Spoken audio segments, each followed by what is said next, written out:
सानदों आरोना channel promotion खालामनो मानसिफोरनिखौहाय फिसा फिसा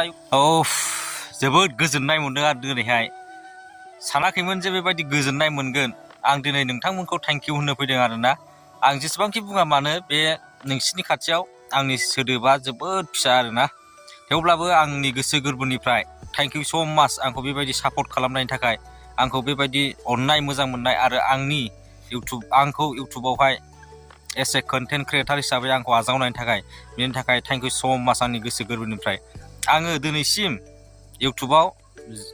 नैबे आंनि चेनेलावहाय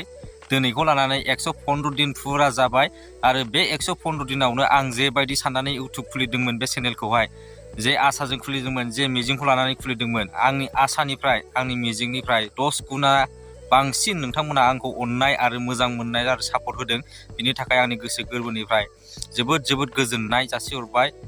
आंनि इउटुब चेनेलाव गासै अल टाइम लाइक्सआ 41K जाबाय ओमफ्राय अल टाइम शेयार अलमस्ट 3000 जाबाय आरोना शेयार खालामनाया बेबायदिनो आंखौ बेबायदि सापर्ट खालामनो थाखाय आंखौ आंनि भिडिअखौ बेबायदि नायनायनि थाखाय दिनैसिम आंनि इउटुब भिडिअखौ 700K सुबुंफोरा दिनैसिम नायबाय बिनि थाखाय थेंक इउ स' माच आंनि इउटुब चेनेलजों आंजोंहाय जइन जानायनि थाखाय आरो ख्रिस्टमासआबो फैगासिनो दं खाथि जाबोगासिनो दं बिनि थाखायनो आं दिनै नोंथांमोननो आंनि गोसो गोरबोनिफ्राय हेपि मेरि ख्रिस्टमास आंनि अननाय आरो सिबिनायखौ जासिहरबाय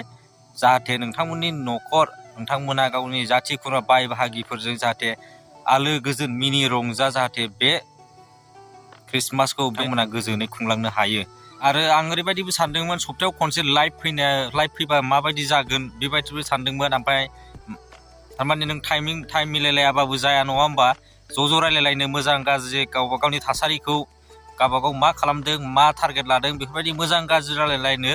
लाइभ मोनसे टाइमाव लाइभ फैनाया माबायदि जागोन नोंथांमोना कमेन्ट हरदो मा टाइमाव लानाया मोजां जागोन मा बारायाव लानाया मोजां जागोन आरो दा सप्तायाव खनसे आरो आं ओरैबायदिबो सानदों आरोना चेनेल प्रमोसन खालामनो मानसिफोरनिखौहाय फिसा इउटुब चेनेलखौहाय जेनेबा जाखांफुबाय थानाय इउटुब चेनेलफोरखौहाय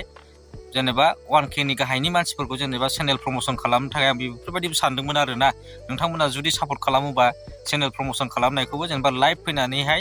लाइभ रेड खालामनाय आरोना इउटुब चेनेलाव सोरनिबा इउटुब चेनेलाव थांनानैहाय रेड खालामहैनाय चेनेल जेनेबा प्रमोसन खालामनाय आरोना आङो बेफोरबायदिबो सानदोंमोन आरोना नोंथांमोना जुदि सापर्ट खालामोबा बेफोरबायदिबो जोङो खालामनो हायो आरोना बयखौबो जेनेबा सापर्ट हैनाय आरो